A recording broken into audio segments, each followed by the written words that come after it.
여러분 안녕하세요. 동글동글 동화나라입니다. 오늘도 동화 들으시면서 편안한 시간 되시기 바랍니다. 호랑이 잡은 아들.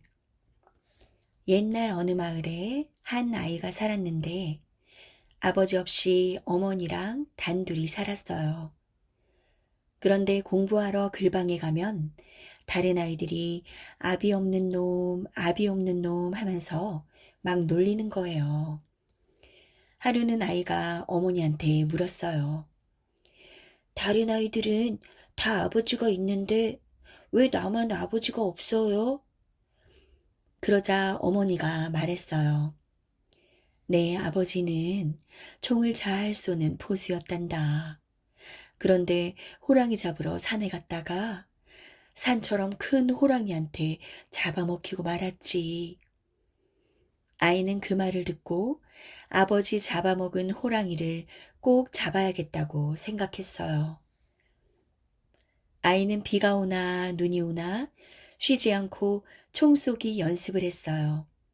그래서 총을 아주 잘 쏘게 되었죠. 아이는 어머니한테 아버지 잡아먹은 호랑이를 잡으러 가겠다고 했어요. 어머니는 깜짝 놀라며 못 가게 말렸죠. 얘야, 아버지는 심리 밖에서 총을 쏘아 물동이에 구멍을 뚫어놓고는 또 한 방을 쏘아 도로 그 구멍을 틀어막는 재주가 있었어. 그런데도 호랑이한테 잡아먹혔지. 네 솜씨로는 어림도 없다. 나도 아버지만큼 잘 쏠 수 있어요. 아이는 어머니한테 심리 밖에서 물동이를 이고 오라고 했어요. 아이는 총을 쏘아 물동이에 구멍을 뚫더니 또 한 방을 쏘아 총알로 그 구멍을 콩 막아버렸어요. 아이는 이제 호랑이를 잡으러 가겠다고 했어요. 어머니는 고개를 회회 저으며 또 못 가게 말렸죠. 얘야, 아버지는 심리 밖에 있는 나뭇잎에 바늘을 매달아 놓고 총알이 바늘구멍으로 지나가게 하는 재주가 있었어. 그런데도 호랑이한테 잡아먹혔지. 네 솜씨로는 어림도 없다. 나도 아버지만큼 잘 쏠 수 있어요. 아이는 어머니한테 심리 밖에 있는 나뭇잎에 바늘을 매달아 놓으라고 했어요. 아이가 총을 쏘았더니 총알이 바늘구멍으로 횡 지나갔어요. 아이는 이제 정말 호랑이를 잡으러 가겠다고 했어요. 어머니는 더 말릴 수가 없어 가라고 했지요. 아이는 한 고개 넘고 두 고개 넘고 작은 고개도 넘고 큰 고개도 넘었어요. 깊고 깊은 산속으로 자꾸만 들어갔답니다. 그렇게 몇 날 며칠을 가다 보니 작은 오두막집이 하나 나왔어요. 오두막집에는 어떤 할머니가 살고 있었어요. 어린애가 여길 왜 왔노? 우리 아버지 잡아먹은 산처럼 큰 호랑이 잡으러 왔어요. 나는 여기서 아주 오래오래 살았는데 저 산속으로 들어갔다가 살아 돌아온 사람을 한 번도 못 봤다. 그러니 어서 집으로 돌아가거라. 안 돼요. 저는 우리 아버지 잡아먹은 호랑이를 꼭 잡을 거예요. 아무리 말려도 돌아가지 않자 할머니는 아이에게 하룻밤 묵고 가라고 했어요. 아이가 오두막집에서 하룻밤을 묵고 다음날 떠나려고 하는데 할머니가 말했어요. 그 호랑이를 잡으려면 호랑이 입안에다 대고 총을 쏴야 한다. 호랑이가 입을 벌리는 순간 재빨리 총을 쏘아라. 아이는 할머니에게 고맙다는 인사를 하고 더 깊은 산속으로 들어갔어요. 가고 가고 한참을 가다 보니 저만치 산처럼 큰 호랑이가 떡 엎드려 있는 것이 아니겠어요? 저놈이 우리 아버지 잡아먹은 호랑이구나. 아이는 단박에 알아채고 총을 탕 쏘았어요. 그런데 총알이 툭 튕겨 나오는 것이 아니겠어요? 아이는 또 총을 탕 쏘았어요. 이번에도 총알이 툭 튕겨 나왔어요. 화가 난 호랑이는 쿵쿵쿵 마구 달려왔답니다. 탕탕탕. 아이는 연달아 총을 쏘았지만 총알은 모두 튕겨 나왔어요. 이놈, 네가 날 잡겠다고? 어림도 없다. 호랑이는 커다란 입을 쩍 벌리고 달려들었어요. 그 순간 아이가 잽싸게 호랑이 입에다 대고 총을 한 방 탕 쏘았지요. 그러자 산처럼 큰 호랑이는 쿵 소리를 내며 나가 떨어졌답니다. 호랑이를 잡은 아이는 주위를 이리저리 살펴보았어요. 그랬더니 녹슨 총이 하나 떨어져 있었어요. 아이는 단박에 그 총이 아버지 총이라는 것을 알아챘지요. 아이는 아버지 총을 품에 꼭 안고 집으로 돌아왔어요. 아이가 산처럼 큰 호랑이를 잡고 돌아오자 이제는 아무도 아이를 놀리지 않았어요. 그 후로 아이는 어머니랑 오래오래 잘 살았답니다. 호랑이가 된 효자. 옛날 어느 한 마을에 홍시성을 가진 효자가 살았어요. 이름은 모르겠고 다들 그냥 홍효자라고 불렀지요. 홍효자는 일찍이 홀로 되신 어머니를 모시고 살았는데 불리는 것만큼이나 효성이 지극했답니다.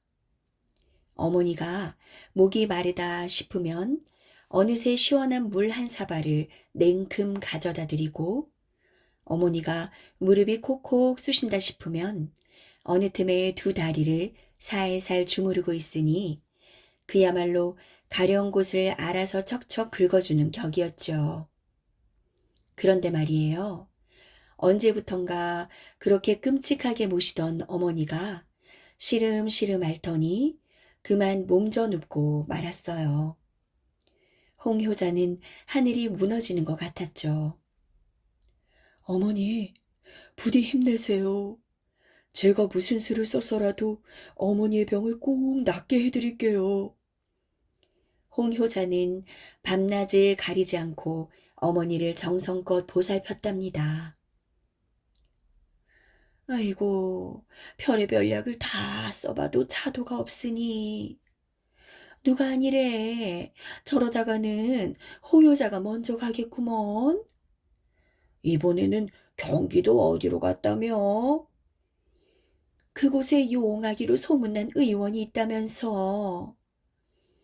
아무튼 그 의원이 정말 용했으면 좋으련만. 마을 사람들은 삼삼오오 모이면 홍효자 이야기를 했어요. 병든 어머니를 보살피느라 나날이 야위어가는 홍효자가 너무 안타까웠거든요. 그러나 어머니의 병은 도무지 나을 기미가 보이지 않았어요.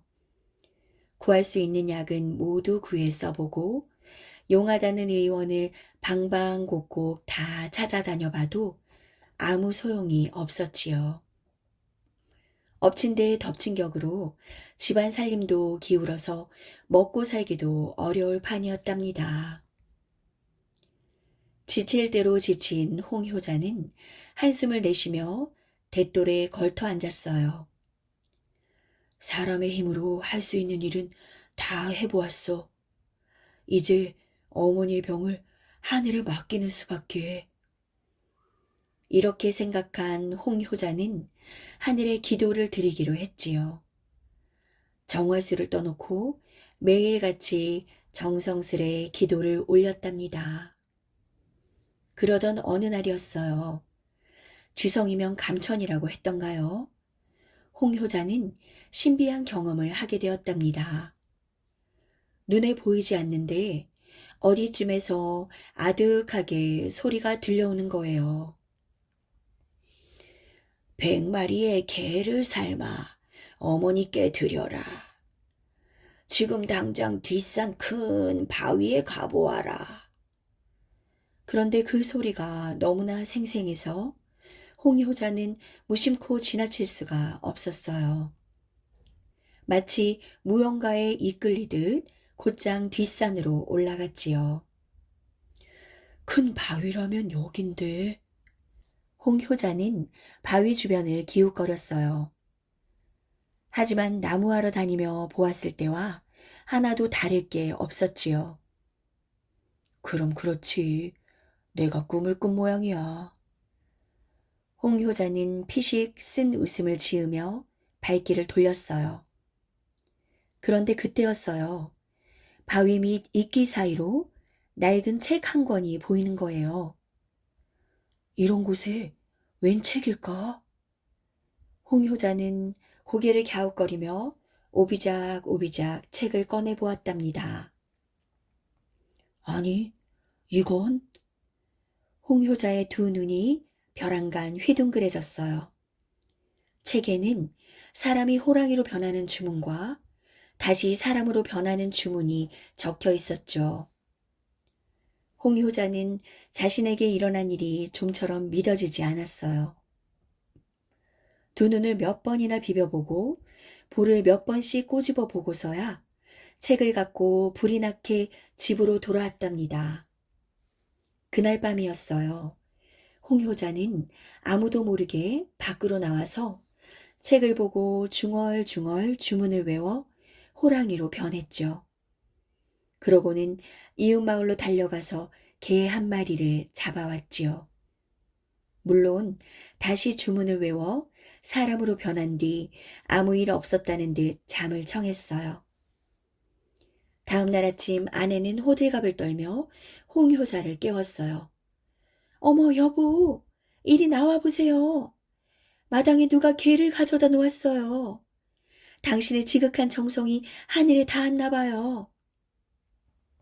홍효자는 시치미를 뚝 떼고 대답했지요. 어서 푹 삶아 어머니께 드리구려. 하지만 홍효자는 문득 개 주인에게 미안한 생각이 들었어요. 내 죄가 크구나. 하지만 이 방법밖에는 없는걸. 어떻게 해서든지 어머니의 병을 낫게 해드리는 게 먼저야. 홍효자는 약해지려는 마음을 다잡았지요. 그렇게 여러 날이 지나갔어요.